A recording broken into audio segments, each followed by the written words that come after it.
Hi everyone, and welcome to Talk 45. I hope you've all got on really well with your 12-week plan that we discussed last week. And an important factor to consider is writing down that plan for whatever it is that you're going to do, but in particular if it's to do with your health and your fitness. So if you have had a look at your diet overall, write down how you're going to adjust it. Often we need to be specific with these plans. It's all very well saying, I'll eat more healthily. Well, what does that involve? We need to look at it specifically, write it down, and also it really is worth telling other people. If you tell other people what you're doing, they're more likely to support you, and you're then more likely to succeed. Now, nobody's going to succeed all the time, but as I said, this 12 weeks is an ideal time to begin to get back onto the nice, healthy road again. So we'll look first of all at calories, and I'll do this in a series over the next few weeks, talking about various aspects of our diet. But calories are really important, even though people are, boring, we know all about calories. Maybe we don't know all about calories. Calories themselves are just a unit of energy. It's just a measurement, if you like. We need a certain amount of calories just to function. So whether you are lying in your bed sleeping or whether you're running a marathon, we are still burning calories. Now, the amount of calories that a person needs depends on lots of different factors. Your gender, men can generally eat more calories than women. It could be your age, it could be your size, and most definitely it's to do with your physical activity. So everyone will have a different number of calories that is right for them. Overall, if you are eating more calories than you're actually expending through exercise or just general physical activity, you will probably find that you will gain weight. The extra weight will deposit it as fat in your body, and that can lead to all sorts of health problems. So if we want to lose weight, we've either got to up our physical activity or we've got to cut back on the amount of food that we're eating. And unfortunately for us all, and that's worldwide, we have been incarcerated in our homes for quite some time. So what's happened is people are moving less and less. So we're much less physical, but we tend to have been eating all the more. And generally that's for things like comfort eating, boredom, just something to do. Many people took up baking, that kind of thing. So we've got to be very careful that we're not eating too much for our own bodies. So if you feel you've maybe begun to put on a little bit, then it's maybe worth looking at the calories that are in various foods. So how do we work out what calories are in those foods? Again, we're very fortunate in that all the labels on our foods now, in this current climate, they're all packaged and labelled beautifully.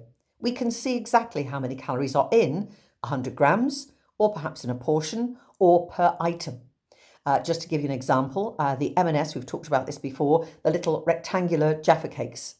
They actually come in at 407 calories per 100 grams. But are you going to eat 100 grams? One of those little Jaffa cakes is 47 calories. But are you just going to stick at the one? Are you going to eat 4? Are you going to eat 10? So you have to work this out in your head, but overall you're looking at kilocalories. Don't look at kilojoules. Otherwise, that will just take you completely on the wrong road. So it's kilocalories you're looking at per 100 grams or per portion, or it could be per item. It depends on what you're looking at. Once you've worked out what the calories are, it gives you some idea. And not all calories are fair. They can fool us, if you like.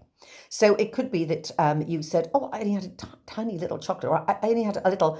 The size really is irrelevant. What we've got to look at is the calories that are in those foods. So if you are eating a calorie-dense food like something like cheese or chocolate, you can only have a small amount for so many calories. As an example, 70 calories in that, just one.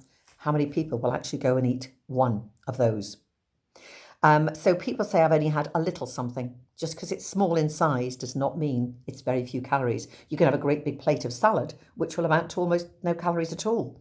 I'm not saying you're all going to want a bowl of salad instead of a Lindor chocolate ball, but at least it gives you something to compare with.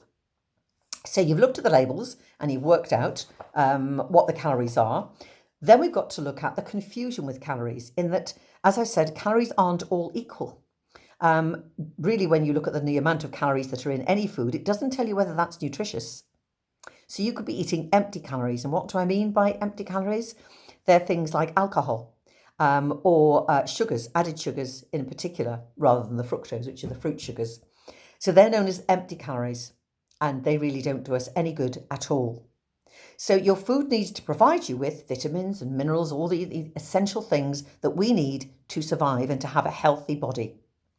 To have good skin, to have good eyes, to have good brain function, we need to make sure that our diet is very, very varied, and we need to look at what each individual food will provide us with, not just the calories, but all the other things as well. We're told to eat things like lots of omega-3 through fish for our brains, that kind of thing. We're told to drink plenty of water, no calories in water, you'll be glad to know, so you can drink as much water as you like. So we've looked at the calories that are in foods, but how are those calories made up? Now, generally, foods come into three categories. They're either fats, carbohydrates, or proteins. So fats, are they all bad? Because fat is 9 calories per gram. Carbohydrate and protein, 4 calories per gram. So you say, oh, just don't eat any fats then. And for a while, a lot of people didn't. They cut fat out of their diet. Fat is necessary in our diet, but it's got to be the right fats. If it's the saturated fats, they're the hard ones, the ones that are solid at room temperature, like the animal fats, you're talking about your butter and cheese, those sort of things. A lot of that kind of fat really is bad, and that's what furs up the arteries and will give us problems like high blood pressure, stroke, heart attack, that kind of thing.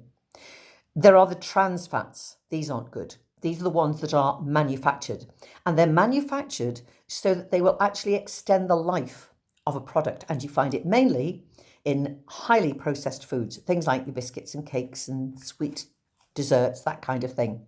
So avoid your trans fats and your saturated fats, but your olive oils, your polyunsaturated fats, they're actually necessary and very good for you. Then you've got your carbohydrate. You've got your simple carbohydrates, or you've got your complex carbohydrates. Now, you need to look at the ones that will take a little bit more eating. They're the ones that contain fibre. So these are the things like your whole grain, whole wheat, that kind of thing. Again, I'm going to use the word processed. If you go into processed foods, you will find that if a food is processed, they've been broken down, the fibre's not there, it's not as valuable to you, and therefore it won't be as good for your body. And then we come on to sugars. Now, we get natural sugars occurring in fruits, and you'll find sugars in many, many foods, things that you don't expect. So what we need to do is look at the added sugars, and we just do not need these. It's a very hard thing, though, to suddenly cut those out of your diet. So if you've been someone who's always eaten a lot of chocolate or cakes or sweets, that kind of thing, you just need to go, nope, not having those anymore. You probably find you have cravings. So try just bit by bit. If you're a chocolate lover, cut down on chocolate. Maybe just have a couple of chunks at the weekend, something like that. It really is up to you. If you're someone who, going back to the fats, is a crisp lover, or you love cheese, can you cut down the portion? Rather than cutting it completely, just cut it a little bit down each time you have it. Gradually you find that your taste buds do change, and you'll find that you won't eat nearly as much. So we need to cut sugars. We know that their sugars generally aren't good for our bodies, and I will go through a whole session which is just based on sugars. If you can, try and spread your calories throughout the day, rather than having it all in a big meal at the end of the day and starve all the way through the day, which isn't good for our bodies or our metabolism, or our blood sugars. And that's really very important, but we'll come on to that when I talk about sugar overall. So you need to share your calories about, and I would say, going back to the old adage of breakfast should be the most important meal of the day, try to eat most of your calories through the day, so you're only having fewer calories at your evening meal.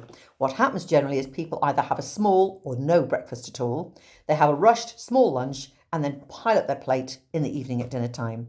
You're then perhaps not long after dinner going to bed, so your body's trying to go to sleep, your digestive system's trying to work. You can end up with all sorts of digestive problems. Your tummy's fighting itself, if you like. Well, hang on, aren't I meant to be resting here? But I've got all this food. So spread your calories through the day. Look out for the little snacks that we are always eating. And often people will say, but I'm eating really well. You know, I have really good meals. They're eating their proteins, their fats, etc. But it's the tiny bits in between. As I said, and I know I held up this Lindor ball, that's 70 calories. So you have 3 of those, over 200 calories like that. You have an extra piece of toast. There's an extra packet of crisps. Perhaps a packet of Quavers is 86 calories. Did you know that one Malteser, one, is 12 calories? Who's going to eat one Malteser? Even if you buy the fun pack, you're going to eat the whole pack. And most people probably think, well, just open another one. They're only light. They've got that very light scent. It'll be fine. Again, this is our brain fooling us into saying they're only little. It doesn't count. It's hardly any calories at all. Absolutely wrong way of thinking. So look at all the little snacks. The glass of wine. Have a glass of wine, but by all means. But do you really need the second or the third one. It's the extras that build up, and before you know it, you can have had 1,000 or more extra calories to those that you need through the day. And then we sit back and think, why am I putting on weight? I've been really good. I've eaten all the right things. I've had great meals, and I've really watched things. Please be aware of the extra things. It's the snacks in between that can make a difference. Calories are just a guideline. They are necessities as regards we need calories in our body because that's our energy. We need to know what those calories are in our foods. Otherwise, we've no idea what we're eating and if we're eating the right stuff or not. So look at your calories. If you can this week, start to look at labels. See how you go with that. Try and remember that most of the food that we eat with our eyes, so make sure it looks good what you're eating, and we eat for enjoyment, not for what's healthy. It's very hard to just eat something just because it's healthy. But just because someone says to you, avocados are what you need to have, they're really healthy. If you hate avocados, don't bother. Because all you're going to do is disappoint your brain. You're not satisfied. You're not pleased with what you've eaten. So what will happen is you'll have your avocado, which does have calories, but really what you want is chocolate or crisps or cheese or whatever. And you'll still go and have that probably in the end. So eat the foods that you like, but do look at them to see that they are foods that you enjoy. You will feel the better for it. So this week, the task is look at calories, try and work out maybe what are you having generally in a day. Perhaps do it for a couple of days. Just work out roughly. I don't mean exactly. You may have one of these apps on your phone that you can look up and think exactly or find out exactly what's in each food you've eaten. But generally, have a look and think, overall, I've eaten, and then think, right, that's why I've put on a bit of weight. And combined with the fact that we are doing less at the moment, that will be your answer. So we need to watch the calories, make sure they're the right ones, that you cut them down slightly, and that we are upping the exercise. Weather is going to improve, and even if it doesn't, what's to stop you having a workout in your own home? Take care, everyone, and I'll talk to you again next week. Bye.